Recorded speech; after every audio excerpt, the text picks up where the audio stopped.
Սիրելիներս, մենք ձեզ հետ շարունակում ենք քննարկել Շիմոն Բաղավատամը եւ այս պահին ուսումնասիրում ենք տիեզերքի արարչագործության գործընթացը։ Իհարկե, մի կողմից կարելի է մտածել, որ այս ուսումնասիրությունը ինքը շատ երկար է, կարող են մարդիկ մտածել, որ անիմաստ է, բայց իրականում ոչ մի հոգեբանություն չի կարող հասկացվի, եթե չի հասկացվում դրա տակ դրած փիլիսոփայությունը։ Եվ այդ պատճառով ես ամեն անգամ շեշտում եմ այդ հանգամանքը, որ այն մանրամասնությունը, որով նկարագրում են արարչագործությունը արիացիները, ոչ մի այլ սուրբ գրվածք գոյություն ունեցող մեր աշխարհում այսպիսի մանրամասնությամբ չի քննարկում։ Այս տեսանկյունից մենք կարողանում ենք հասկանալ, թե ինչպիսի գիտելիքի էին տիրապետում արիացիները այս պահին մանավանդ հոգեբանության տեսանկյունից։ Այսինքն ինչքան մանրակրկիտ էին իրանք ուսումնասիրել, թե ընդհանրապես ասենք կենդանեակները նյութական աշխարհում ինչի են ձգտում, ինչով են զբաղված, ինչ արդյունքների են գալիս եւ այլն եւ այլն։ Եվ օրինաչափությունները ուսումնասիրելով կարելի է հասկանալ, որ իրականում արիացիների հետևությունները իրենք բավականին խորն են եւ բավականին լուրջ։ Ինչու այս թեման ինքը այդքան անհրաժեշտ ուսումնասիրել մանրամասն։ Եթե մենք սուրբ գրվածքը ուսումնասիրում ենք հոգևոր զարգացման տեսանկյունից, ապա պետք է հասկանանք, որ հատկապես, եթե դա իրական սուրբ գրվածք է, եթե այն իրոք տրված է Գերագույն Աստծո անձնավորության կողմից, ապա մենք պետք է հասկանանք, որ այդտեղ ոչ մի ավելնորդ ստորակետ անգամ չկա։ Հիմա, եթե մենք սուրբ գրվածքը ուսումնասիրում ենք հոգևոր զարգացում ապահովելու համար, ապա պետք է հասկացվի, որ եթե այդ սուրբ գրվածքը ինքը գրագետ է կազմված, իսկ եթե ինքը կազմված է Աստծո կողմից, ինքը անպայման գրագետ է, եթե ինքը կազմված է մարդկանց կողմից, ինքը անպայման վերջնականում թերի է, չէ՞։ Թեկուզ եւ կարող է շատ գնահատելի, շատ խորը մտքեր իր մեջ պարունակել, դա մեկը մյուսին բոլորովին չի խանգարում։ Եվ սիրելիներս, ուրեմն մենք պետք է հասկանանք, չէ, որ այդ պարագայում մեզ համար, չէ, այդ փիլիսոփայական հիմքերը դնելը ինքը շատ կարևոր է։ Ինչու՞։ Որովհետև կենդանի էակի առաջ հոգևոր կյանքում դրված է մի շատ կարևոր խնդիր։ Հետ առաջ ինքը պիտի կարողանա հրաժարվել այս աշխարհից։ Նյութական աշխարհում, երբ որ կենդանեակները իրանք մտածում են, որ ծնվել են մի անգամ,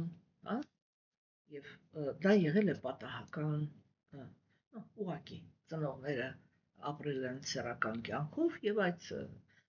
ակտերից մեկում բեղմնավորվել ենք մենք։ Դա նշանակում է պատահական ծնունդ։ Եվ ուրեմն, եւ դա մեծ շնորհ է, բայց հայտնվելով նյութական աշխարհում, կենդանեակը ինքը ուզում է ինչքան հնարավոր է երկար գոյատևել, եւ այդ գոյատևության մեջ լինել հաջողակ ու երջանիկ։ Սա, այսպես էլի, ակնհայտ ինչ-որ բաներ են, ես ոչ մի Ամերիկա չեմ հայտնաբերում։ Բայց երբ որ կենդանեակը այդ ցանկություններով մտնում է կյանք, ինքը տեսնում է, որ իրականում աշխարհը ընդհանրապես տրամադրված չի իրեն, այսպես էլի, ինչ-որ օգնել, աջակցել, որպեսզի ինքը կարողանա ունենա այն, ինչ ուզում է։ Եվ բայց մյուս կողմից ինքը տեսնում է, որ աշխարհը ինքը ռեալ ըստ Պարուշ Սևակի բաժանված է երկու մասի։ Այսինքն կան կենդանեակներ, որոնք իրենք շատ հաջողակ են եւ իրենց համար աշխարհը դա այսպես էլի վայելելու տեղ է, որտեղ իրանք այնպիսի պայմաններում են ծնվել, որ կարող են հանգիստ իրենց կյանքը վայելել։ Կան այնպիսիները, որ ծնունդը կարող է լինել հաջողակ, բայց լի պայքարով։ Ինչու, որովհետև նյութական աշխարհը դա նախանց կենդանիակներով լի աշխարհ է, եւ երբ որ ինչ-որ մեկը հաջողակ է լինում, եթե ինքը չի կարողանում ապահովել իր անվտանգությունը, ապա իր հաջողակ կյանքը գտնվում է հարվածի տակ, որովհետև հաջողակ լինել միշտ նշանակում է անմիջապես ունենալ անձնավորություններ, որոնք իրենք ճանապարհներ են ման գալիս այդ անձնավորության հաջողությունը վերցնեն իրենց։ Այսինքն պաշտպանությունը այստեղ շատ կարևոր է։ Բայց իրականում, երբ որ անձնավորությունը ինքը փիլիսոփայորեն հասկանում է, ոչ թե հավատում է, սա շատ կարևոր է, այլ հասկանում է, որ մի անգամ է ծնվել, չէ՞, ուրեմն որ ինքը հավերժ հոգի է կներեք եւ մի անգամ չի ծնվել, ապա այստեղ արդեն ուրիշ հարցեր են առաջանում, որը մենք ձեզ հետ փիլիսոփայորեն արդեն քննարկել ենք, չէ՞։ Եվ այդ դրա համար, որպեսզի այդ հետ առաջ նյութական աշխարհից հրաժարվելու ունակությունը, ազնվորությունը ինքը ձեռք բերի, իրան պետք է մի բան, որպեսզի ինքը հասկանա նյութական աշխարհի իրական դեմքը։ Ինչու համար է սա անհրաժեշտ, որովհետև այո, եթե կենդանիակը ինքը համարում է, որ մի անգամ է ծնվում, ինքը վախենում է չհասցնել լինել երջանիկ։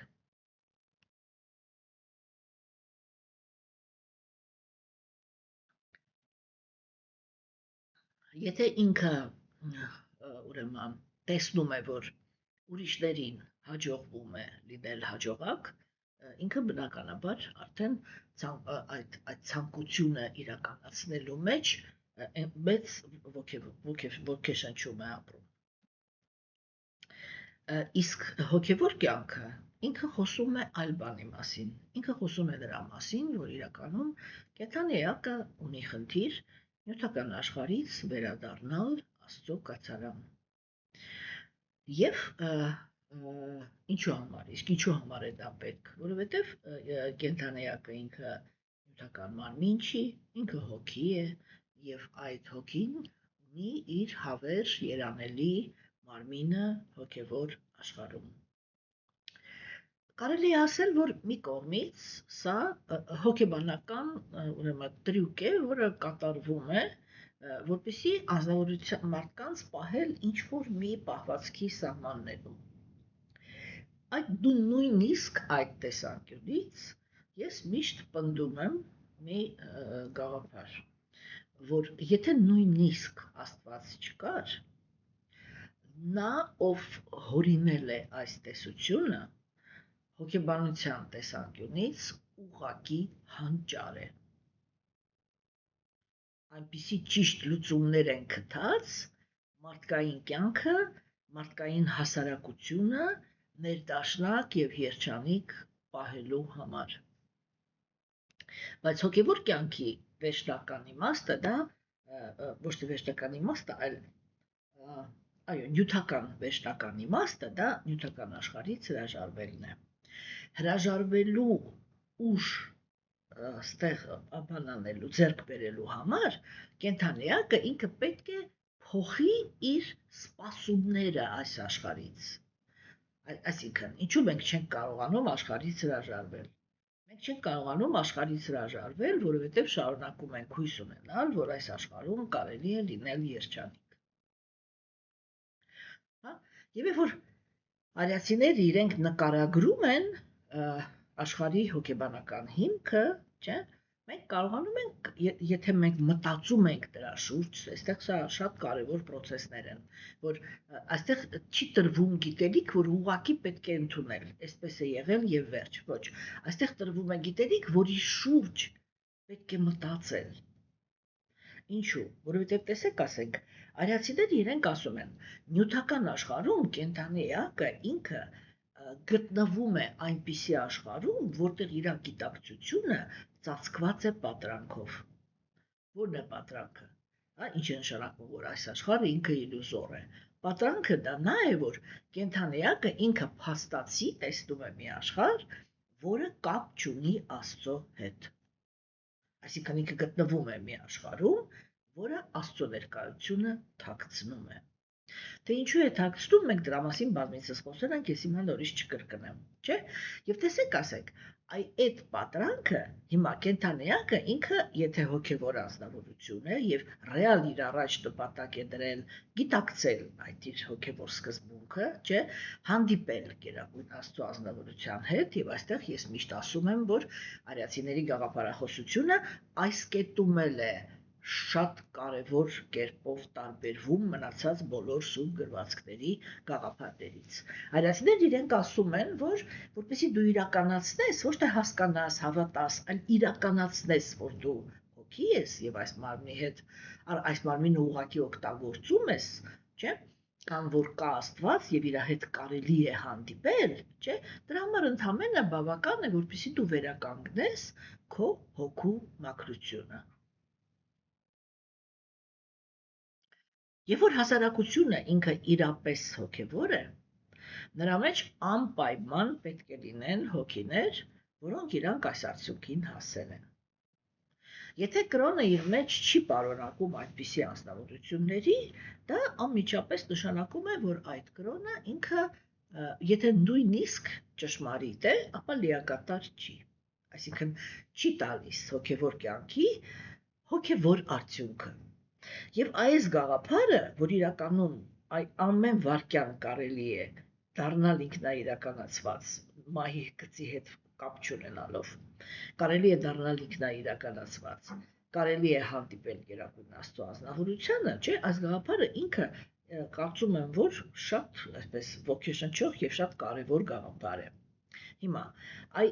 այդ ճանապարհին, չէ, կենթանիակը ինքը առաջի հերթին պիտի հրաժարվի նյութական աշխարհից։ Որպեսզի ինքը հրաժարվի նյութական աշխարհից, ինքը պիտի դադարի իր երջանկության հույսը կապել նյութական աշխարհի հետ։ Երբ որ մենք տեսնում ենք, եւ դեռ կտեսնենք, չէ,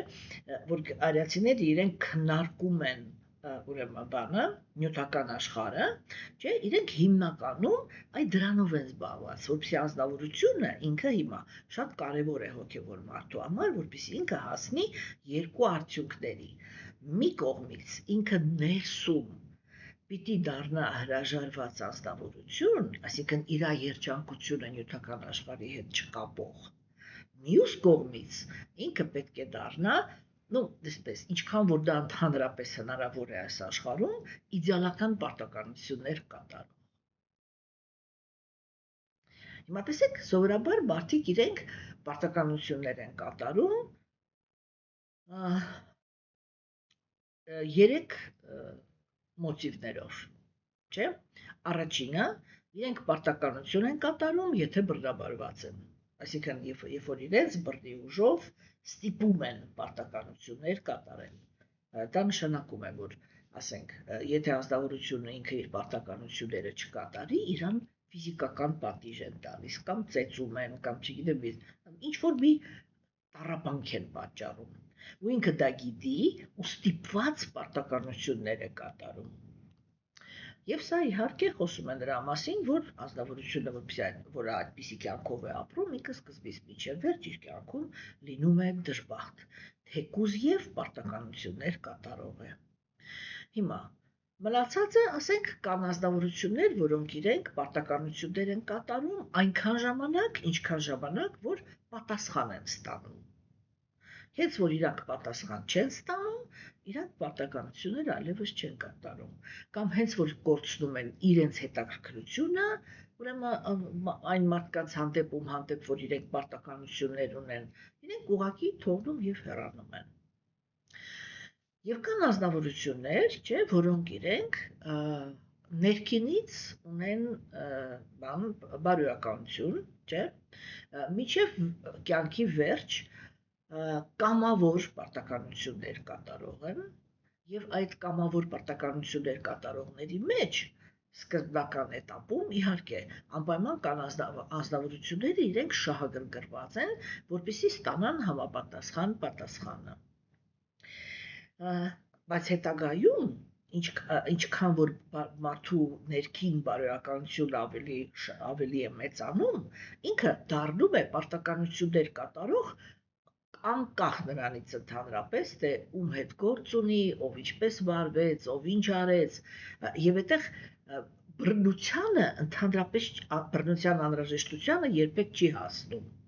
որովհետեւ այդ ազնվորությունը ինքը իրանով այդ ազնվորությունն է, որ ինքը ներսից կապված չի, բայց արտաքինից ինչքան որ դա հնարավոր է իդեալական պարտականություն կատարող է։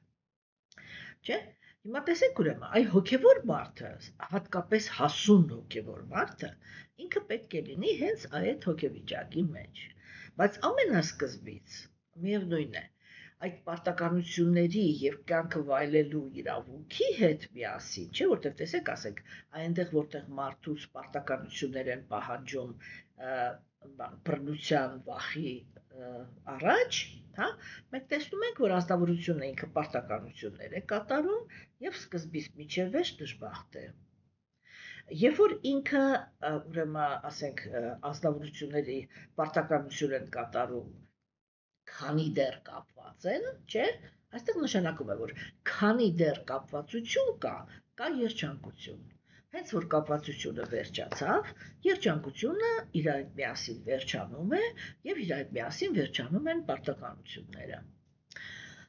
Այսինքն մարդը ինքը կորցնում է ցանկությունը ընդհանրապես որևիցե պարտականություն կատարելու։ Հոգևոր մարդը ինքը շատ ավելի հասուն ներքին պլատֆորմա պետք է ունենա, այսինքն ներքին հիմք։ Եվ այդ ներքին հիմքին հասնելու համար այն գիտելիքը, որը մենք այս պահին ուսումնասիրում ենք, ինքը շատ կարևոր է։ Դրա համար, ինչու եմ ես հիմա փաստացի այսքան ժամանակ արդարանում եմ, որովհետև զգում եմ, որ լսողներից որոշ մասը իրենք հոգնել են այս թեմայից։ Ուրեմն փորձեմ բացատրել, եթե այս պահին դուք թեմայից հոգնել եք, դա նշանակում է, որ դուք թեման չեք իրականացրել։ Այսինքն, այն փոփոխությունները, որը պետք է ձեր մեջ տեղի ունենային, այս թեմաները լսելու ընթացքում տեղի չեն ունեցել, որովհետև երբ որ ազնվորությունը ինքը իրապես իր ներքին աշխարհով գնում է դեպի գիտելիքի իրականացում, չէ, ինքը երբեք գիտելիքի ոչ մի ստորակետից չի հոգնում, որովհետև ինքը շատ լավ գիտի, թե այդ գիտելիքի կիրառման ամեն մի բառը իրան իր ներքին աշխարհի համար ինչ է ընդհանրապես տալիս։ Եվ ինքը հակառակը ոչ թե հոգնածություն է զարգացնում, այլ ագահություն։ Եվ ուրեմն, եթե կա հոգնածության սիմպտոմը, դա նշանակում է, որ դուք պարտաճանաչ չեք անցել տեքստերի մեջով։ Եվ տեքստերը իրենք ձեր հետ աշխատանք չեն կատարել։ Հասկանում եք, եւ դրա համար հետաքրքրությունը կորել է։ Իսկ նրանք, ովքեր որ մինչև հիմա դեռ մեծ հետաքրքրությամբ են լսում, դա այն ազնվորություններն են, որոնք իրենք գնացել են տեքստերի հետևից, պատկերավոր ասած, եւ թույլ են տվել, որպեսզի տեքստերը իրենց հետ գործ անեն։ Իսկ այդ երբ որ մեր ներքին աշխարհը ինքը գնում է դեպի ավելի մեծ իմաստության, հետևաբար ավելի հասուն հրաժարման, չէ, այսպես ավելի հասուն գնահատականի այս աշխարհի, ավելի հասուն վերաբերմունքի այս աշխարհի, չէ, եւ այլն, ապա այդ ժամանակ ուղղակի հակառակ process-ն է տեղի ունենում։ Տեղի ազնվորությունը ինքը ոչ թե հոգնածություն է ձեռք բերում, հա, այլ հակառակը։ Ինքը ինչքան գնում է, այդքան ավելի մեծ ագահություն է զարգացնում թեմայի հանդեպ։ Եվ ուրեմն այդպիսի ազնվորությունների համար մենք շարունակում ենք մեր քննարկումները եւ ես կարդամ այսօրվա մեր տեքստերը Տեր Բրահմայից, ինչքան հասկանում եք, այսպես իր համարմնից, հա, շարունակում են դուրս գալ ինչ-որ սկզբունքներ։ Սա սիմվոլիկայի տեսանկյունից խոսում է նրա մասին, որ Տեր Բրահմայի մարմնից դուրս են գալիս որոշակի արժեքներ, հա, որտեղ Տեր Բրահման ինքը բանականության բանն է, մարմնավորումն է, եւ այստեղ հիմա նկարագրվում է, թե նյութական բանականությունը ինչպիսի սկզբունքներով է լցնում նյութական աշխարհը։ Ընդ որում, նյութաբանականությունը ինքը կարող է լինել 3 գոյավիճակների մեջ, չէ, եւ մենք տեսնում ենք, որ Տեր Բրահմայի մեջից դուրս են գալիս բոլոր 3 գոյավիճակների մեջ ինչ որ երևույթներ, չէ, օրինակ Ռուդրան ինքը Տամագունայի, ասկան, տգիտության գոյավիճակի ներկայացուցիչ էր, չէ, հետո 10 տղաները, մարիժիները իրանք բան էին, իմաստուններ էին, այսինքն առաքինության գոյավիճակի մեջ էին, չէ, հետո ասենք չոր ծնվեց, չգիտեմ ով, կրքիით հետ գործ ունեցող, չէ, եւ մենք ասենք այդ բոլոր սկզբունքները հիմա քննարկում ենք, որպեսզի մենք ինքներս էլ կարողանանք մեր մեջ տեսնել, թե իսկ մեզանից ինչ է դուրս գալիս այս աշխարհ, որովհետև այս տեքստերը իրանք հենց այդ հնարավորությունն են տալիս մեզ, չէ՞, որպեսզի մենք տեսնենք, թե իսկ մեզանից ինչ է դուրս գալիս այս աշխարհ։ Հիմա, սիրելիներս, ուրեմն տեքստերը իրենք հնչում են այսպես։ Մենք 41-րդ տեքստը չավարտեցինք, դրա համար ես կկարդամ նաև 41-րդ տեքստը։ Գիտելիքը, ուրեմն բարեգործությունը, ասկեզանները և ճշմարտացիությանը նվիրվածությունը կոչվում են կրոնի 4 սյուներ։ Եվ որպեսզի մարդը ձեռք բերի այս ամենը, կան 4 կացություններ և կա կաստայական համակարգը, որոնք կառուցված են ըստ մարդու գործունեության և կոչման։ Այս բոլորը հերթականությամբ ստեղծվել են Բրահմայի կողմից։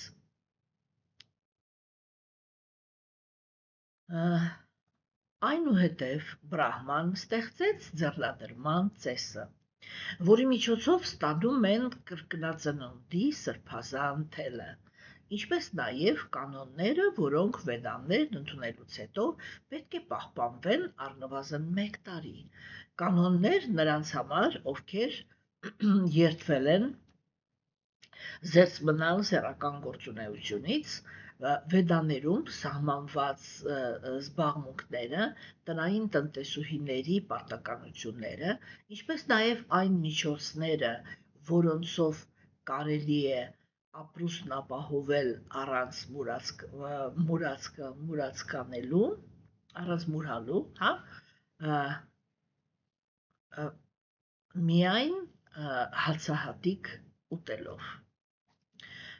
Ուրեմն ինչպես տեսնում ենք, այսպես բան տեքստերն, այսինքն մինչև այս պահը Վյասադևան ինքը ցույց էր տալիս, թե ինչպես ծնվեց վեդայական գիտելիքը։ Հիմա ինքը տեքստեր է սկսել ասել, որտեղ խոսքը գնում է նրա մասին, թե իսկ ինչպես անել, որ այդ գիտելիքը ինքը չկորի մի սերունդ հետո։ Այսինքն ստանալ վեդաները կամ ստանալ հոգևոր գիտելիքը, դա դեռ բավական չի։ Հոգևոր գիտելիքը ինքը պետք է ուսումնասիրվի և հոգևոր գիտելիքը պետք է պահպանվի։ Հասկանում եք։ Եվ ուրեմն այդ թեմային են նվիրված տեքստերը, որոնք ուրեմն գալիս են հետ բանի, չէ, ասում է. աշխարհիկ գործերից հեռացած կյանքով ապրելու 4 փուլերը կոչվում են Վայփանասա, Վալաքհիլա, Աուդումբարա և Փենապա, իսկ Սանյասայի 4 մակարդակներն են Կոտիչակա, Բահվոդա, Համտա և Նիշկորա, այս բոլորը ծագել են Բրահմանից։ Ուրեմն մենք տեսնում ենք, որ խոսքը գնաց այդ երկու անգամ ծնվածների մասին, չէ, հիմա կամաց կնայենք, թե սրանք ընդհանրապես ովքեր են, այստեղ ինչի մասին է խոսքը։ Չէ, տեսեք, ասենք, եւ այդ տեսանկյունից, չէ, ուրեմն առաջի տեքստը, որը մենք կարդացինք, եւ ես ասացի, որ մենք այս տեքստը անցյալ անգամ ենք նայել, չէ, անցյալ անգամ ենք նայել եւ այդ նայելու ընթացքում բան ասենք, եւ այդ նայելու ընթացքում չհասցրեցինք քննարկել այդ 4 բաները, էլի, 4 կաստանները, այսինքն այն համակարգը, որը որ կար ընդհանրապես արիական քաղաքակրթության մեջ, չէ։ Հիմա տեսեք, ասենք ինչի մասին է խոսքը։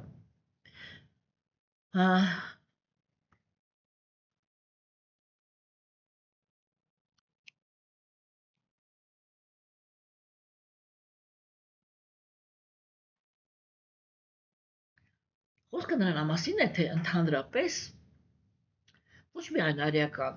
այլ ընդհանրապես ինչպես է ձևավորվում քաղաքակրթությունը։ Մենք անցյալ անգամ մի քիչ խոսեցինք, չէ, այդ 4 սկզբունքների մասին, որ գիտելիքը, ողորմություն տալը, ճգնությունները եւ ճշմարտության հանդեպ հակումը, իրանք 4 սյուներն են կրոնականության, չէ, եւ խոսեցինք նրա մասին, որ այստեղ խոսքը գնում է ոչ թե ներքին որակների մասին, չէ, այլ խոսքը գնում է 4 երևույթների մասին,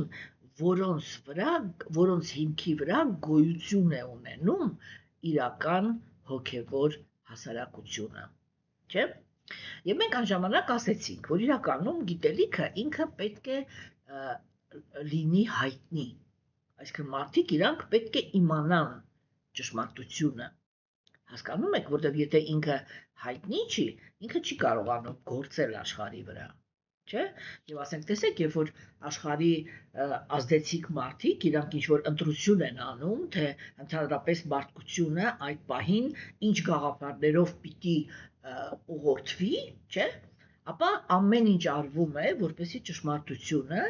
ինքը, այսպես էլի, մնա սենց ընդհանրապես առհամարված, չնկատված եւ այլն եւ այլն։ Երբ որ ազնվորությունները իրանք առաքինության գոյավիճակի մեջ են, իրանք ճշմարտության մեջ շահագրգռված էակներ են եւ հոգեվոր դաշտում, իրական հոգեվոր դաշտում չի կարող լինել այդպես, որ այդտեղ ապրեն ազնվորություններ, որոնք իրենք հետաքրքրություն չունեն ճշմարտության հանդեպ։ Հասկանում եք, հա։ Հիմա այդ ողորմություն տալը, մենք այս գաղափարը, եթե ես ճիշտ եմ հիշում, քննարկեցինք հենց իմенно գիտելիքը տեղափոխելու իմաստով, չէ, որ ասենք, գիտելիքը ինքը պիտի տեղափոխվի։ Հիմա հոգևոր գիտելիքը ինքը երբ որ տեղափոխվում է, դա միշտ արվում է ողորմածության տրամադրությունների մեջ։ Հասկանում եք, այսինքն ոչ մի իրական հոգևոր գիտելիք տեղափոխող մարդը ինքը երբեք չի սահմանափակում գիտելիքի բաժանելը։ Այսինքն այստեղ որն է խնդիրը, շատ կարևոր թեմա կար, չէ, որը մենք բազմիցս ձեզ հետ քննարկել ենք, որ հոգևոր մարդը նույնպես կարիք ունի նյութի, չէ, նյութապես զարգացման բարեկեցության։ Հիմա եւ ինքը եւ այդպիսի մարդիկ մեր ժամանակներում շատ են, չէ, որոնք իրենք պարտադրում են, այսինքն իրենք պարտադրում են, որ այ ամեն մարդ, որը եկավ, որ իր կյանքաբար, չգիտեմ, ինչ որ միտեղ դասախոսություն լսելու, ինքը պարտավոր է ինչ որ մի գումար տրամադրի։ Այդ կան ազնվորություններ, որոնք ֆիքսում են գումարը, թե ինչքան գումար է պարտավոր, չէ։ Հոգևոր գիտելիքը ինքը իրական հոգևոր մարդիկ իրանք այլ կերպ են անում։ Այո, բոլորը հասկանում են, որ կոպիտ ասած քարոզիչը ինքը նույնպես խնդիր ունի բարեկեցության, բայց իրական հոգևոր մարդը ինքը տալիս է հոգևոր գիտելիքը առանց ոչ մի պայման դնելու։ Նյութական բանը այդ հետ վարձատրությունը ինքը թողնում է կոպիտ ասած ամեն մեկի խղճին։ Հասկանում եք։ Եվ մարդիկ կան, որոնք իրենք կարող են տարիներով լսել եւ ընդհանրապես, այսինքն վատնել մարդու ժամանակը, մարդու ռեսուրսը եւ այլն, օգտվել նրա գիտելիքից եւ ոչ մի անգամ, ոչ մի նյութական աջակցություն իրան ընդհանրապես բան չանեն, չմատուցեն։ Եվ կան հակառակը, Կան մարդիկ, որոնք իրենք, ասենք, կարող են տարիներ շարունակ աջակցել հոգևոր մարդուն, որպեսզի ինքը, ասենք, ոչ մի նյութական խնդիր չունենա եւ կարողանա հագիստ, ասենք, գիտելիքը տարածի, չէ՞, բայց այդտեղ շատ կարեւոր է, որ հոգևոր մարդը ինքը երբեք չի սահմանափակում ոչ մեկի հնարավորությունը ստանալ գիտելիք։ Եվ դա իր ողորմածությունն է, հասկանում եք, որ ինքը անկախ նրանից իրեն վարձատրում են, թե չեն վարձատրում, ինքը դոստուp։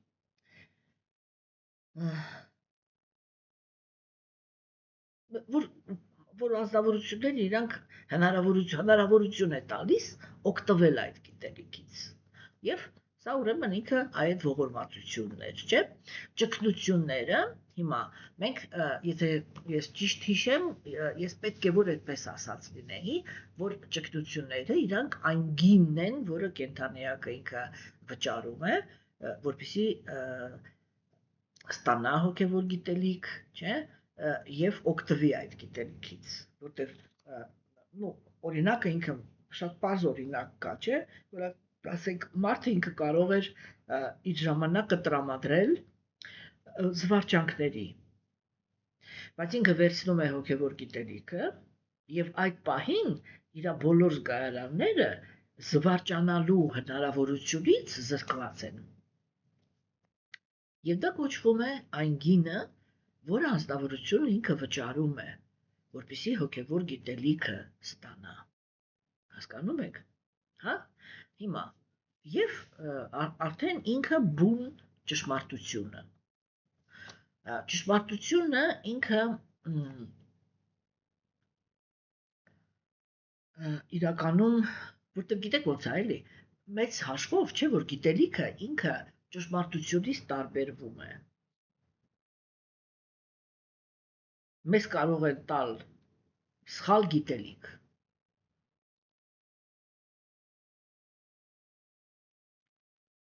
Չէ՞, բայց դա միևնույն է գիտելիք է։ Իսկ կարող են տալ ճիշտ գիտելիք։ Եվ դա հենց ճշմարտությունն է։ Հա? Հիմա, ուրեմն այդ սկզբունքները, այսինքն շատ կարևոր է, որպեսզի մենք հասկանանք, որ ցանկացած քաղաքակրթություն ինքը առաջին հերթին հենված է ինչ-որ գիտելիքի վրա, այսինքն ինչ-որ արժեքային համակարգի։ Եվ նրանք, ովքեր որ այդ արժեքային համակարգը ուսումնասիրում են, որպեսզի մտցնեն իրանց կյանք, իրանք այդ գիտելիքը ուսումնասիրելու ընթացքում համարվում են ճգնավորներ, որտեղ վայելելու փոխարեն նստած գաղափարախոսություն են ուսումնասիրում, տվյալ դեպքում հոգևոր։ Եվ դրանից հետո ուրեմն Մայտրեյան ինքը խոսած այդ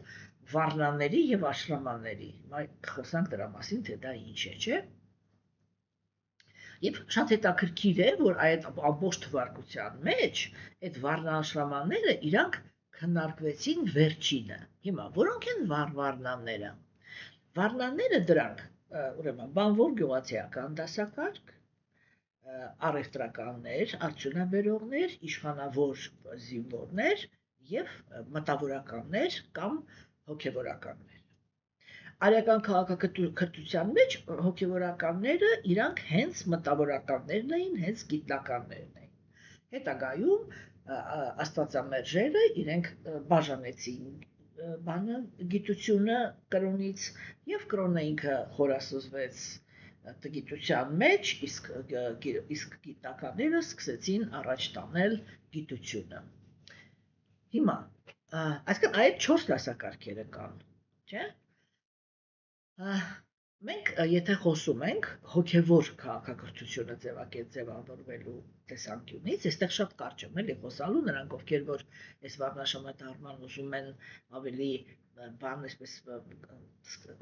թեկուզ էլի սկզբնական, բայց ավելի սիստեմավորված հասկանալ, ես այստեղ կարող եմ մենակ դա ասել, որ ուղղակի կարդացեք իմ արիացիները եւ մենք գիրքը։ Հա, ուրեմն սիրելիներս, Տեսեք, այդ վարդաները, չէ, եթե մենք ուղղակի այսպես մի կառուցվածքային տեսանկյունից ենք նայում, ինչպիսի տրամաբանություն է դրել այս վառնաաշրամանները, դա դհարմա, այսինքն հասարակական դիրքը, հիմա աշրամանները դա կյանքի փուլերն են, այսինքն պրագմատիարի բան էլի, եւ ուսուցման փուլը, հա, ընտանեկան կյանքի փուլը, մասնակի հրաժարման փուլը եւ վերջնական հրաժարման փուլը։ Ամեն մարդ իր կյանքում պիտի անցնի այս 4 փուլերով։ Երբ որ հոգեվոր մարդիկ իրանք մինչև իրանց կյանքի վերջը մնում են ընտանիքավոր մարդիկ, դա իրականում ուրեմն սխալ մոտեցում է, որովհետև մեծահասակ մարդիկ իրանք իրենց կյանքը պետք է ծերությունը ընդհանրապես նախատեսված է, այսպես էլ եթե ամեն ինչ նորմալ է գնում, նախատեսված է մահվան պատրաստվելու, ուրեմն բանին, մահվանը պատրաստվելու։ Հիմա, սիրելիներս, չէ, տեսեք, ուրեմն սա 4 կյանքի էտապներն են եւ հասարակական 4 շերտերը։ Ինչպես է ընդհանրապես այս ամեն ինչը կառուցված, չէ։ Տեսեք, եթե մենք խոսում ենք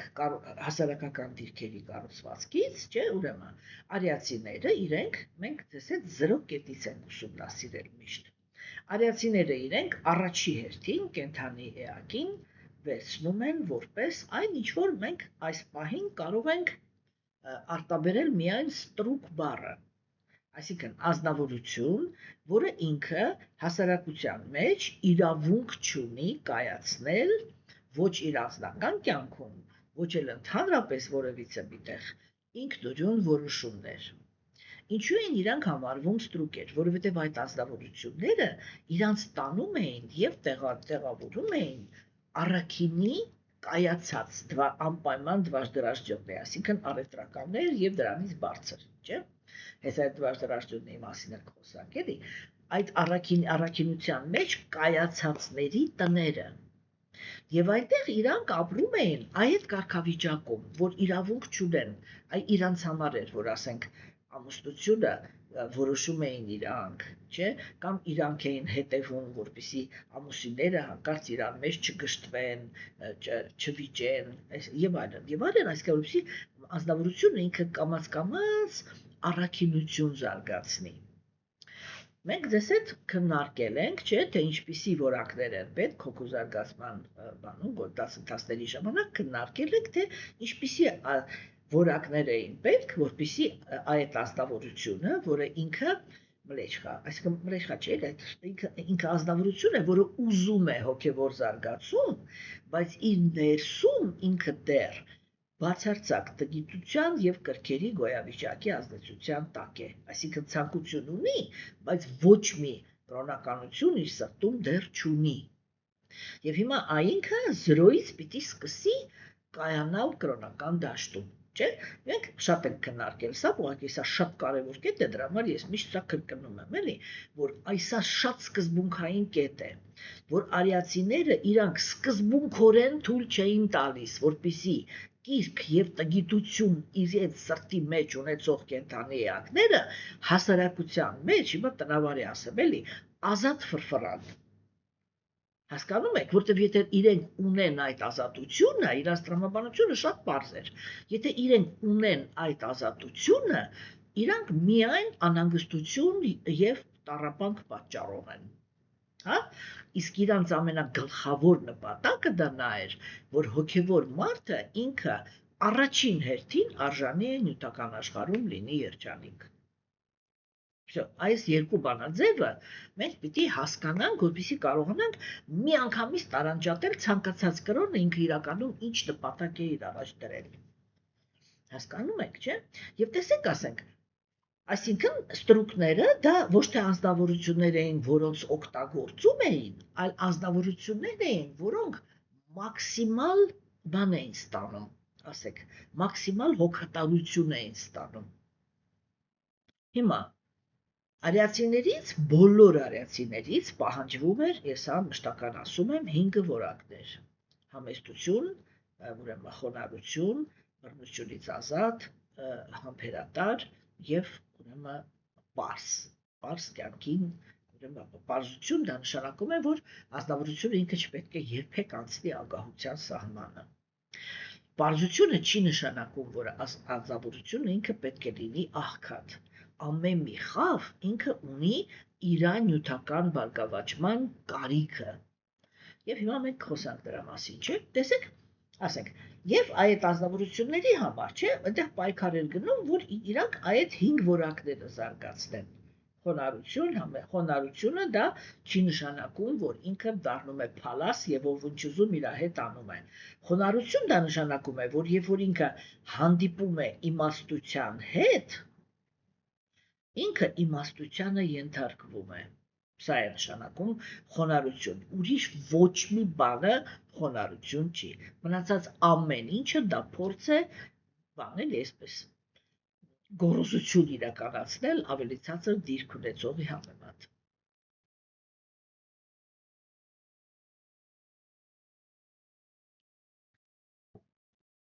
Ինչու էր սա կարևոր որակ, ինչու ոչ մի արիացի, այսինքն ուզում է ինքը լիներ արքա, ուզում է ինքը լիներ ալիգարխ, ուզում է ինքը լիներ, չգիտեմ, վարպետ, ով ուզում է լիներ, ինքը պետք է կարողանար խոնար ընդունել գիտելիքը, այսինքն ղեկավարվել իմաստությամբ։ Հիմա հաջորդը դա համեստությունն է, չէ՞, հիմա մենք քննարկում ենք ձեզ հետ, չէ՞, տեսեք, այսինքն այդ խոնարհությունը, ինչ ասեցի, գիտելիքը պիտի պահպանվի, չէ՞, նոր ասեցի, որ վեդաները իրանք տրվեցին եւ բավական հանգամանք չի, որ վեդաները կան։ Հասկանում եք։ Այդ վեդաները պիտի վերցնող լինի եւ պահպանող։ Այդ վերցնողը ինքը մենակ խոնարհն է, որ վերցնում է։ Ինչ է նշանակում լինել քրիստոնյա, որ իր ամբողջ կյանքում ոչ մի անգամ չի կարդացել ավետարանը։ Դա ընդհանրապես ինչի մասին է խոսքը։ Հա ուրիշ բան է, եթե դու ունես սուրբ գրվածք, որը շատ ավելի ծավալուն է, շատ ավելի խորն է, շատ ավելի այսպես բան է, էլի կառուցվածքային տեսանկյունից ավելի կարգավորված է եւ այլն, եւ այն ինչ որ դու ուսումնասիրում ես ավետարանի մեջի գիտելիքը, այսպես բնականորեն այդ քո ուսումնասիրածի 5%-ն է, դա ուրիշ բան։ Չէ, բայց եթե դու քրիստոնյա ես, դա նշանակում է, որ քո հոգևոր զարգացման մեջ դու այդ մակարդակի վրա ես, պատահական չի, չէ, որ ծնվում են մուսուլման աշխարհում կամ քրիստոնյա աշխարհում կամ չգիտեմ սկանդինավյան կամ այնտեղ կամ այդտեղ, դա այդ ծնունդները իրանք պատահական չեն, չէ։ Դրանք խոսում են հոգու զարգացման աստիճանի մասին։ Հասկանում եք, չէ, ես սա ինքը շատ կարևոր կետեր են։ Հիմա տեսեք, եւ այդ տեսանկյունից, չէ, այդ ինչ է նշանակում։ Նշանակում է, որ իրականում, չէ, այդ հիմա մենք տեսեք, օրինակ, մենք աղանդավորներին վատ ենք վերաբերվում, չէ՞։ Բայց աղանդավորներն են, որ առավոտից երեկո ավետարան են ուսումնասիրում, հասկանում եք։ Իսկ մնացածը իրանք ոնց ուզում ապրում են, այսինքն իրենք այդ գիտելիքը չեն վերցրել։ Եվ դրա համար իրանք չի, որ գիտելիքը պահպանողն են։ Գիտելիքը վերցնողն է, հետո դառնում նրան պահպանողը։ Հասկանում եք, իսկ որպեսզի այդ գիտելիքին համապատասխան քաղաքակրթություն հավաքվի, պիտի անպայման լինեն, բոլորը պիտի լինեն գիտելիքը վերցնող։ Հասկանում եք։ Եվ տեսեք, ասենք, չէ, այդ իմաստով մուսուլմանական աշխարհը ինքը առավելություն ունի։ Ես հիմա ինձ թույլ չեմ տա քննարկեմ, որտեվ իրանք վտանգավոր մարդիկ են, հա, ես ինձ թույլ չեմ տա քննարկեմ առավելությունները եւ թերությունները տեսության, հա, բայց իրանք ինչ որ տեսություն, նորից եմ շեշտում, չեմ քննարկում, ճիշտ է թե սխալ, ինչ տեսություն որ ընդունել են, այդ տեսությունը վերցրել են եւ պահպանում են։ Հասկանում եք։ Բացի այն մուսուլմաններից, որոնք իրանք օրինակ չգիտեմ, ու մեծացել են սովետական միության տարածքում կամ Եվրոպայում, այնտեղ կարող է մարդը ինքը կարող է իրան համարել մուսուլման, բայց ապրի սովորական բան։ Այդ ոնց որ քրիստոնյաներն են ապրում, բայց էլի մեկա ոչ այդ աստիճան։ Հասկանում եք, չէ՞։ Այդ իմաստով, երբ որ մուսուլմանները իրանք հայտարարում են, որ քրիստոնյա աշխարհում ապրողները իրանք կրոնական չեն, կներեք իրանք ճիշտ են ասում։ Որովհետև տեսությունը վերցված չի։ Մենք ապրում ենք աշխարհիկ մարդու կյանքով եւ համարում ենք մեզ ինչ-որ մի հոգեվոր դաշտում գործող անձնավորություններ, հասկանում եք, իսկ իրանք այդպես չեն անում։ Նորից եմ շեշտում, ճիշտը սխալը հիմա չէ, սկզբունքն ենք բանանում, եւ դա առավելություն ունի։ Դա առավելություն ունի։ Եվ դրա համար էլ հիմա ուժերը իրենք ընդհանրապես հավասար չեն։ Այդ գործոնի հաշվին։ Հասկանում եք սիրելիներս, չէ՞։ Ուրեմն հիմա այս տեքստերը իրանք սա են քննարկում, որ գիտելիքը ինքը պետք է վերցնողը լինի։ Այդ վերցնողը ինքը պիտի լինի համեստ։ Հա, ինչ է շարքում էլ այդ համեստությունը բանը։ Խոնար, կներեք, ինքը պիտի լինի խոնար։ Սմիրել։ Հա, մարդը ինչու չի կարդում, օրինակ, ինչու է ինքը իրան համարում քրիստոնյա ու չի կարդում ավետարան։ Ուզում եք խիստ ասեմ, որովհետև ինքը իր մեջ, ինքը հաշիշտ է այդպիսի բառերով երբեք չի մտածում, բայց իր բոլոր գործողությունները խոսում են նրա մեջ, նրա մասին, որ ինքը իր մեջ համարում է իրան ամենախելացին։ Կամ ինքը չի համարում, որ քրիստոնեության ուրեմն բանը դոկտրինան ինքը իրան կբերի հաջողության։ Եվ դրա համար փոխարեն ավետարան ուսումնասիրի եւ դառնա նորմալ քրիստոնյա, ինքը լսում է, չգիտեմ, տարբեր մասնագիտությունների, աշխարհիկ մասնագետների սեմինարները։ Այդտեղ ինքը խոնար է, որտեղ ինչի, ինքը նայում է, որ դա անձնավորություններ են, որոնք իրանից ավելի հաջողակ են։ Իսկ ինքը ինչ է ուզում, ինքը կրոն չի ուզում, ինքը հաջողություն է ուզում։ Հասկանում եք, ուրեմն այստեղ հիմա արիացիները այդ դա են քննարկում, որ այդ խոնարհությունը ինքը դրա համար է, որպեսզի գիտելիքը վերցվի։ Հիմա համեստությունը։ Այդ համեստությունը ինքը գիտեք ոնց է, էլի, համեստությունը ինքը շատ հեշտ է կիրառել, երբ որ մենք հասկանում ենք վերածննդի գաղափարը։ Երբ որ մենք հասկանում ենք վերածննդի գաղափարը, չէ՞, այդտեղ ինչ է առաջանում։ Ես հասկանում եմ, որ կա մի շատ կարևոր երևույթ այս աշխարհում, որտեղից է ընդհանրապես աշխարհը լցվում նախանձով եւ թշնամանքով։ Երբ որ մենք ասում ենք ծնվում ես մի անգամ, չէ՞, այդ ժամանակ կամ ու Աստված չկա, կամ Աստված կա, ու այդ ինքն է որոշել, թե որտեղ ես ծնվում, ինչ ես ծնվում, ինչի համար ես ծնվում, չէ՞։ Անձնավորությունը ինքը չի ստանում այդ հարցի պատասխանը, թե ինչի են այդ սկզբնական տվյալները այդքան տարբեր։ Ինչի եմ ես ծնվել մի հատ փոքրիկ իրանից ոչինչ չներկայացնող խնդիրներով լիքը երկրի մեջ, իսկ ինչ-որ մի ուրիշը ծնվել է, չգիտեմ, հանրահայտ երկրում, որը միջազգային բան ունի, հեղինակություն ունի, հա, եւ հələ հերիք չի այդպես, այդ երկրի մեջ էլ ծնվել եմ ամենասովորական ընտանիքում, հա, հələ ավելի վատ, իմ դեպքում ավելի վատ, երկուսն էլ եկած են, երբեք չեն ընդունվել որպես այստեղի մարդիկ, նո հայրս հույն էր, ոչ էլ կարող էր ընդունվել, հասկանում եք, չէ, այսինքն ասեմ, այդ նախնական տվյալները, չէ, այն չի են տարբեր, եւ այդտեղ անձնավորությունը ինքը հիմք չի գտնում, որ համեստ լինի, եթե ինքը իր մեջ նայում է եւ տեսնում է, որ, չգիտեմ, բան, ինչ-որ շատ այսպես կայացած ընտանիքում ծնվել է մարդկային տեսանկյունից բառիս ամենաբուն իմաստով տականքը, ինքը չի կարողանում, չէ, հասկանա, Աստված ինչպես է այդպես որոշել։ որ օրինակ ինքը կարող է լինի բարոյական, ասենք խելոք, անձնավորություն, տաղանդավոր, չգիտեմ ինչ, եւ ծնվածը լինի, չեմ անում, հավաքարարի տան մեջ, ընդհանրապես զրկված ամեն տեսակի պերսպեկտիվայից իրականացնելու իր տաղանդները։ Պարզ չէ, որ ինքը պայքարի մեջ է մտնելու։ Ինչ համեստության մասին է խոսքը։ Հասկանում եք, չէ՞։ Եվ այդտեղից են ծնվում այդ ինչ-որ մի բանին հասնելու, այդ կեղտոտ ձևերով ինչ-որ մի բանին հասնելու անձնավորությունները, չէ՞։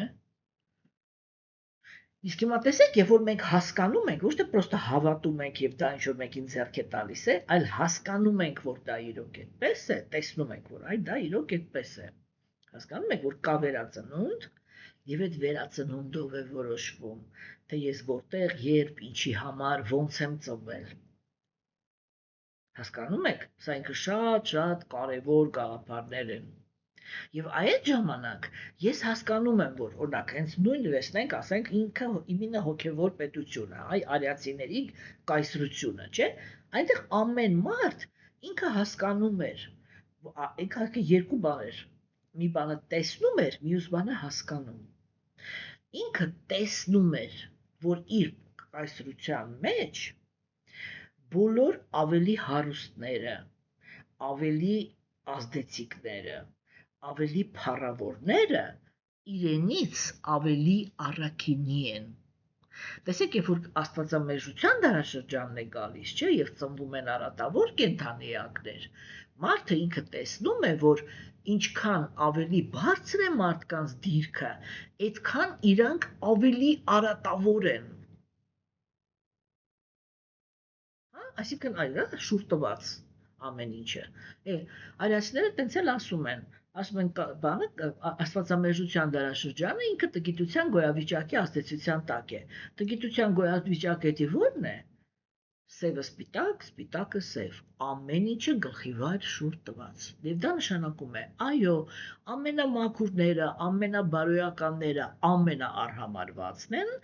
ամենաարատավորները փառավորված, հարստացած, չգիտեմ, իշխանություն ունեցող եւ այլն։ Դարաշրջանը ինքը այդպիսինն է, հասկանում եք։ Այսա երբ որ հասկանում ենք, ամեն ինչը սրտի մեջ խաղաղվում է, չէ՞։ Հիմա տեսեք, համեստությունը այդտեղ կարողանում են իրականացնել, որտեղ իրանք իրական կրոնական դաշտում իրանք տեսնում են, որ բարձր դիրքերում են ամենաառաքինիները, այսինքն ամենաարժանավորները։ Հասկանում եք, հիմա սուտ սխալ չգիտեմ, կարևոր չի, որովհետև այդ գաղափարների ազդեցության տակ են գտնվում շատ մարդիկ, չէ՞։ Տեսեք, ասենք, հիմա մեր ժամանակներում, չէ, ինչ խոսակցություններ ասես չկա։ Խոսացում է նրա մասին, որ օրինակ դեմոկրատիայի եւ ազատ աշխարհի ուրեմն բաները, հայտնի դերասանները, ազդեցիկ քաղաքական գործիչները, չգիտեմ, բոլորը սատանիստ են։ Այդ ինչի մասին են խոսում մարդիկ։ Արատավորության, չէ՞։ Որ բարձր դիրքում է արատավորը։ Հիմա եթե մարդը ինքը կրոն է ընդունում, ասենք, եթե կրոն չի ընդունում, դա մի կերպ կարելի է կուլ տալ։ Եթե ինքը կրոն է ընդունում, իր համար նշանակում է, որ կա Աստված։ Հիմա ինքը պիտի այդ դա կուլ տա, հասկանում եք, որ իրանից ավելի արատավորը ինքը ավելի բարձր դիրքում է։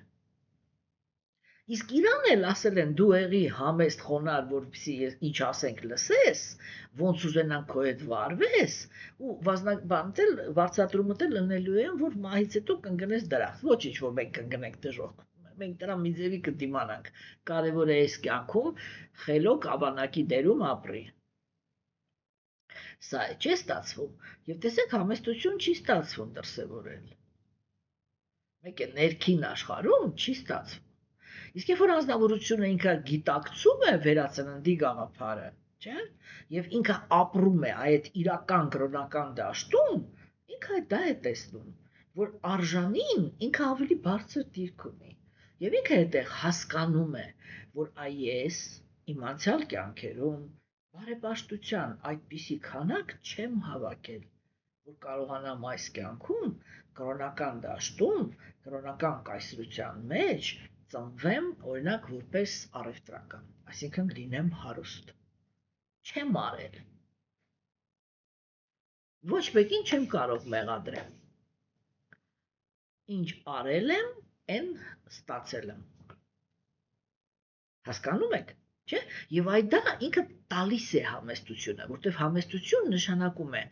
կարողանալ ընդունել, որ ինչ-որ մեկը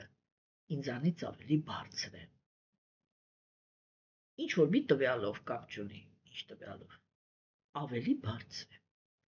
Եվ որովհետև ինքը ավելի բարձր է, ես հասկանում եմ, որ դա անցյալ կյանքերի արժանիքն է, չէ՞։ Ես հասկանում եմ, որ այս հոգին ինքը, օրինակ, չգիտեմ, գեղեցիկ է, որտեղ ինչ որ ասկեզաներ է արել, գեղեցիկ է։ Սա հարուստ է, որովհետև անցյալ կյանքում ինչ որ ճիքեր է գործադրել, հիմա իրան տրվել է դա։ Սա էսի ինչ է, այսինքն էլ ինչ որ ինքը ունի իր ծնված պահից, ինքը վաստակել է։ Հասկանում եք։ Եվ դա կոչվում է համեստություն։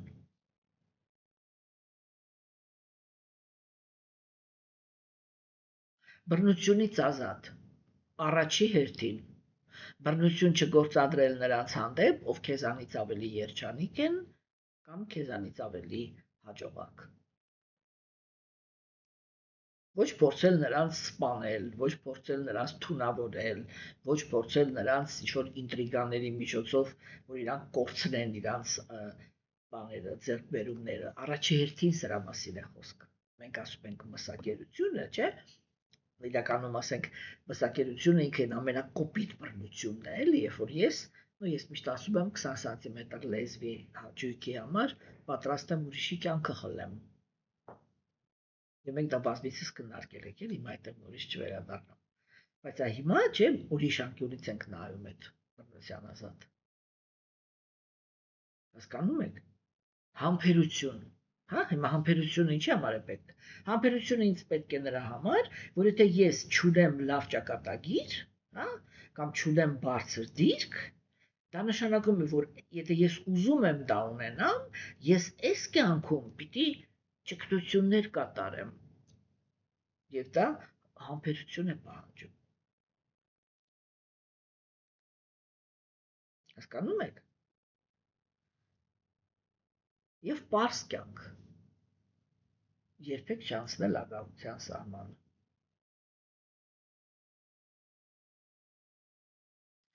Եվ դա նորից եմ կրկնում, ագահության սահմանը չանցնելը չի նշանակում լինել աղքատ։ Օրինակ, դուք կարող եք լինել բանվոր, կարող եք լինել շատ լավ վարպետ, ձեզ կարող է աշխատանքի վերցնել մեծահարուստ մի մարդ, դուք կարող եք շատ լավ կատարել ձեր աշխատանքը, ինքը կարող է մնալ բավարարված և կարող է տալ ձեզ,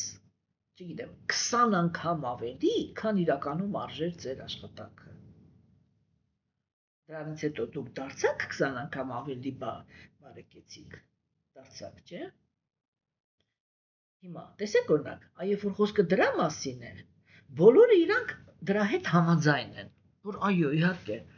հա դե, մարդը ինքը լավ արել է, լավ ստացել է, հիմա էլ վայելում է։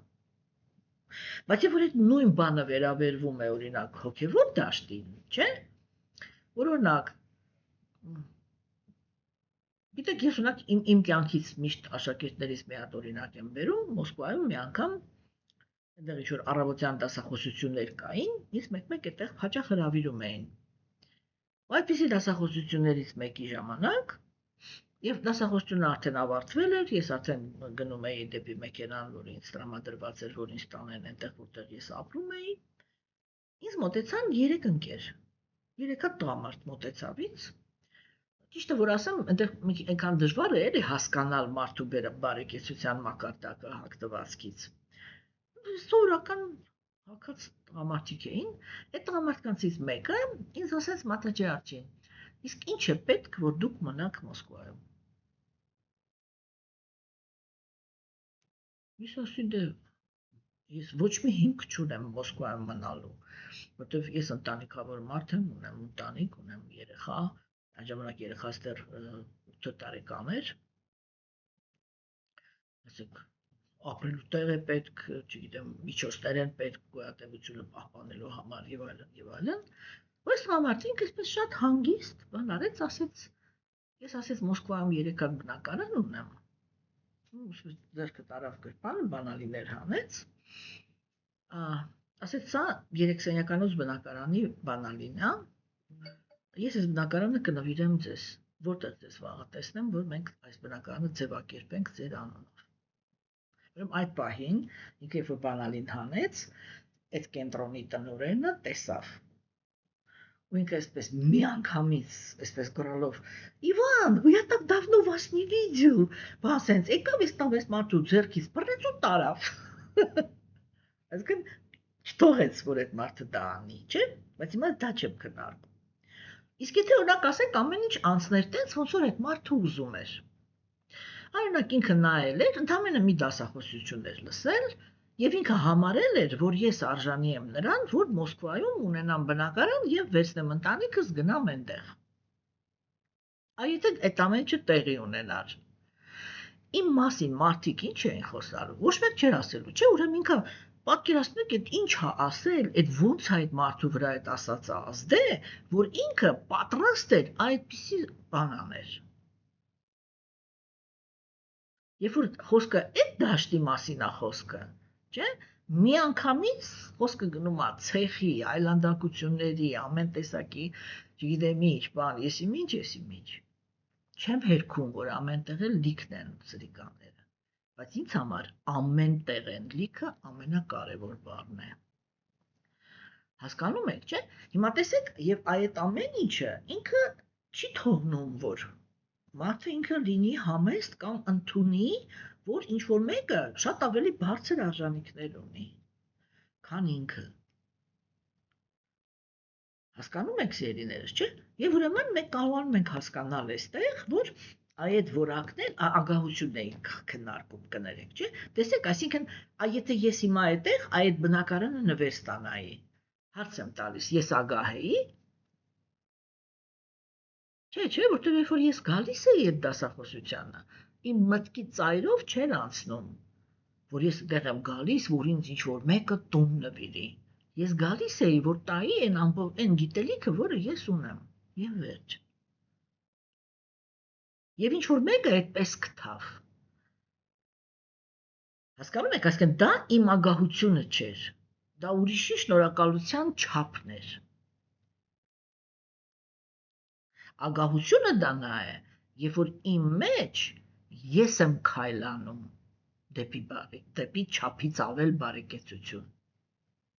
Այս բաները, այս գաղափարները պիտի տեղը դրվեն, էլի, որովհետև ամեն ինչը վերջնականում պիտի բերի արդարության։ Եթե արդարությունը չի իրականացնում, տեսեք, ես մի հատ պարզ օրինակ բերեցի, հույսով եմ դուք այդ օրինակի վրա կարողացաք շատ պարզ ընկալել, էլի, որ ասենք այդ դա, չէ, ինքը ագահության հետ ոչ մի կապ չունեցող երևույթ է։ Ես ուզում եմ, որ դուք հասկանաք, որ ագահությունից ազատ չի նշանակում լինել աղքատ։ Նշանակում է երբեք, հա, չափից ավելի ունենալու համար ինքդ նախաձեռնություններ չանել։ Իսկ երբ որ ուղակի, ասենք օրինակ հոգևոր մարդը ինքը այդպիսի բաները ուղակի հակառակն է գնահատում, ինքը ասում է սա Աստծո նվերներ։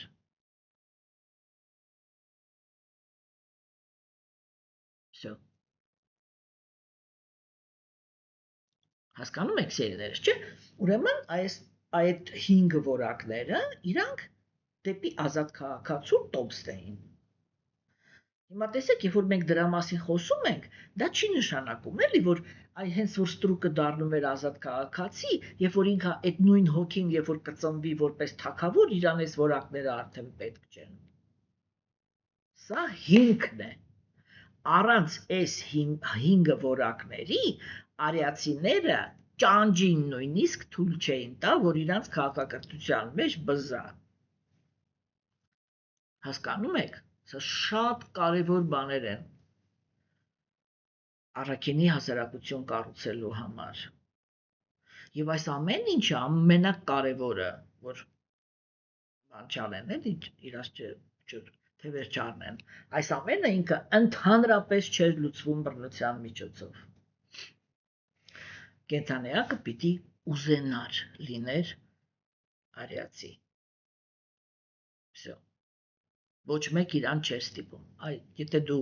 չես ուզում լինել արիացի, գնա ապրի այնտեղ քո նմանների հետ։ Մեր հետ գործ չունես։ Եթե ապրում ես մեր մեջ, ուրեմն պիտի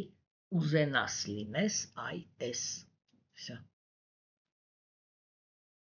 Հասկանում եք։ Եվ հիմա տեսեք, արիացիներ իրենք ասում են դհարմա արթա,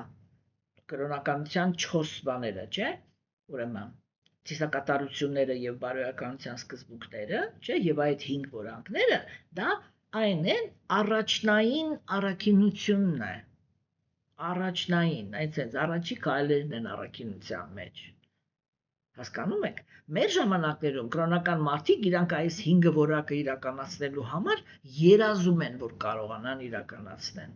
Այնց դա է տարբերությունը, որ աստվածամեժության դարաշրջան է։ Եվ կենդանիակները թույլ են իրենց ներսում արատավոր, դրա համար չեն կարողանում այս որակները արագ վերցնել։ Հասկանում եք, չէ՞։ Հիմա տեսեք, իրանք ասում են, այդ երկու ստանձնավորությունը, որ վերցրեց, 5 որակ պլյուս կրոնական ծիսակատարություններ։ Առաջի բանը, որ ինքը պետք է ստանա, դա արթը, տնտեսական զարգացում։ Այսինքն բարեկեցություն, իրանց համար դա էր հիմքը։ Տեսեք հիմա, այ կրոնական մարդը, ինքը կրոնական հոգին, ինքը սկսում է կրոնական դաշտում կարգավորել իր նյութական գոյությունը, չէ՞։ Այդ է։ Առաջի պահանջը միևնույնն է Աստծունն է։ Ընդունիր ուրիշ կենդանիներին վնաս չտալու օրենքները, վերջ։ Ու հասկացիր, որ ինչ որ ունես, ինքդ էլ վաստակել ես։ Այդ երկու բանը հասկացար, կարող ես մտնել կրոնականության դաշտ։ Այև որ դու այդ հասկանալուց, այսինքն խոնարհ ես, համեստ ես, բռնությունից ազատ ես, համբերատար ես եւ պարզ, չէ՞։ Առաջի բանը, որ ես կանեմ, ես հոգ կտանեմ քո տնտեսական զարգացման համար, այսինքն քո բարգավաճության մասին։ Հասկանում եք, հիմա տեսեք, այմա սենց էլի շատ կարևոր է։ Իրական կրոնական դաշտում, չէ՞։ Երբ որ անձնավորությունը ինքը բարեկեցիկ է, բոլորը հասկանում են, որ ինքը 5 որակները վերցրած է, թե չէ Աստված իրան երբեք բարեկեցություն չէր տա։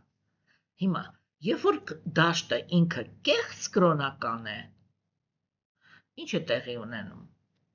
Գալիս է աթեիստը, գրավում է կրոնը, այնտեղ պաշտոն է իր համար վերցնում, չէ՞։ Այդ պաշտոնը օգտագործում է, որպեսզի ունենա հարստություն եւ իշխանություն։ Վերջ։ Եվ այդ բարեկեցությունը, որը ունի այդ անձնավորությունը, ինքը Աստծո հետ ոչ մի կապ չունի։ Ինչպես է դա երևում։ Դա ինչպես է երևում, որ սա կեղծ կրոնական դաշտ է։ Այդ դաշտում կան աղքատ մարդիկ։ Всё։ Հասկացաք։ Որովհետև արիացիները իրանք ասում են, իրական կրոնական դաշտում, առաջի հերթին գերագույն Աստծո ազնվորությունը, ասենց առաջի բարոյական քայլերը արեցիր, այդ 5 որակը վերցրեցիր,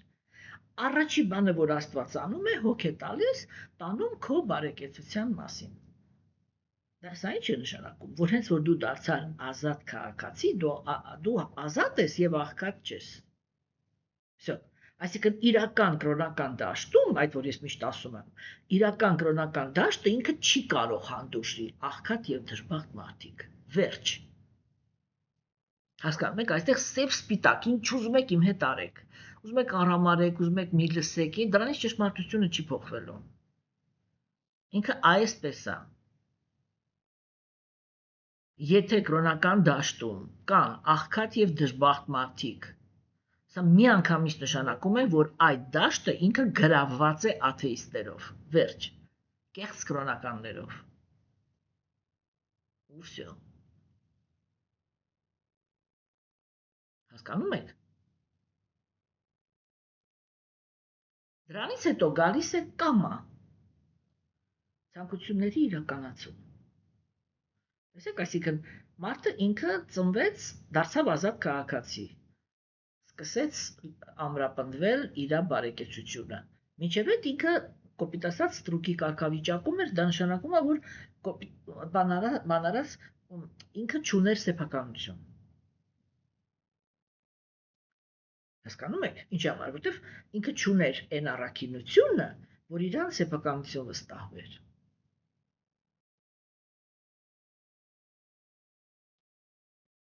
Հասկանում եք։ Հիմա ինքը այդ 5 որակները ձեռք բերվեց, առաջի բանը, որ իրան վստահեցին, դա թող ոչ այդքան շատ, բայց աղքատության շեմին չհասցնող։ Առաջինը, ինչ որ իրան մոտ իրան վստահեց Աստված, դա սեփականությունն է, բարեկեցությունը ավելացավ։ Հիմա գնացին հաջորդ շերտը, սա արդեն բանվոր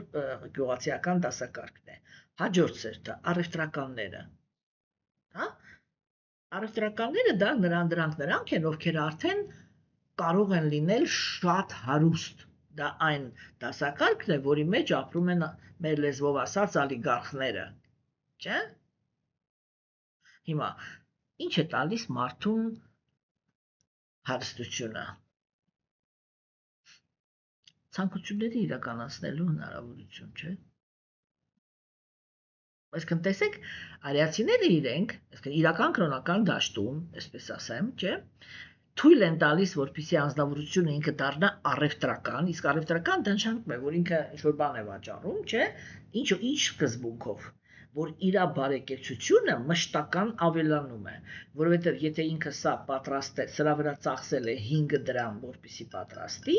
ինքը հետո սրա վրա աշխատում է օրինակ 50 դրամ։ Իր բարեկեցությունը ավելացավ 10 անգամ։ Ամեն անգամ այդքան ավելանալով իր բարեկեցությունը հնարավորություն է տալիս, որպեսզի ինքը ավելի ու ավելի շատ ցանկություններ իրականացնի։ Չէ՞։ Հիմա տեսեք, եւ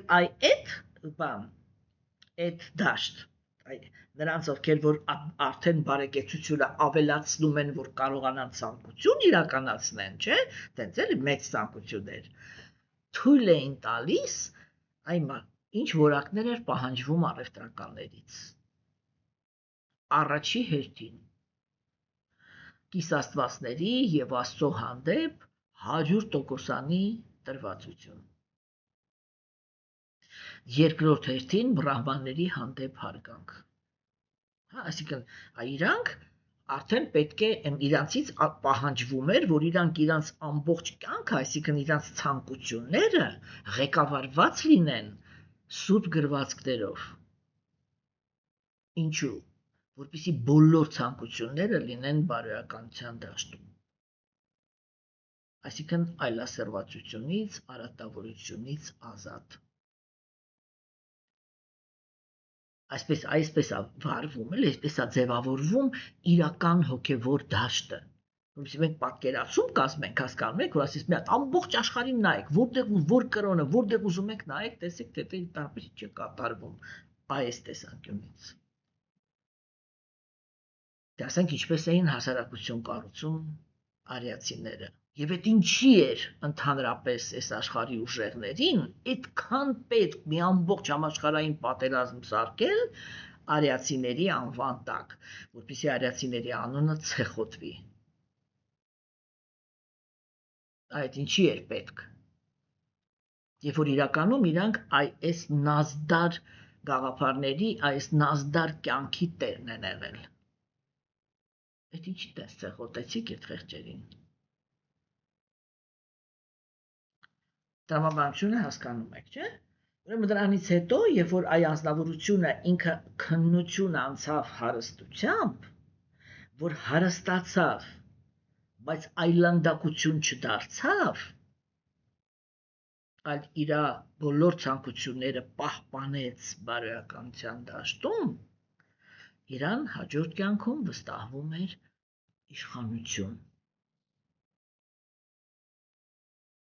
Ինքը ծնվում էր իշխանավորների խավի մեջ։ Հասկանում եք, այսինքն արիացիների մշակույթի մեջ ամեն մի խավի մեջ ծնվելը դա յուրահատուկ, կոպիտ ասած, ոնց որ էլի կրոնական քննություն լիներ։ Եվ եթե անձնավորությունը ինքը ստանալով հոգևոր կյանքի նյութական արդյունքը չէր այլանդակվում, ինքը հաջորդ կյանքում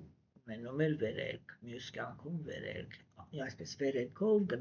գնալով, կյանքեր շարունակ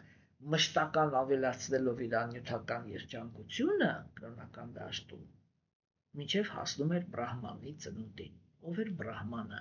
Բրահմանը արդեն նրանք էին, ովքեր արժեզրկում էին նյութական երջանկությունը։ Այս ամենքն ես հետ կմտնենք արդեն շուտով պատմությունների մեջ, երբ որ մենք պատմությունները կքննարկենք, դուք կտեսնեք, թե ինչպիսի բաներից էին հրաժարվում արիացիները, որ գնային ապրեին անտառում։ Հասկանում եք։ Այսինքն ամեն ինչը ինքը անկեղծ էր, ինքը իրական էր, իր մեջ չկար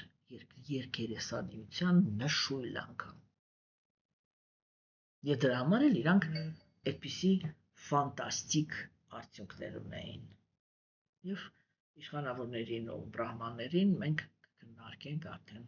հաջորդ անգամ։ Ստեսություն ձեզ։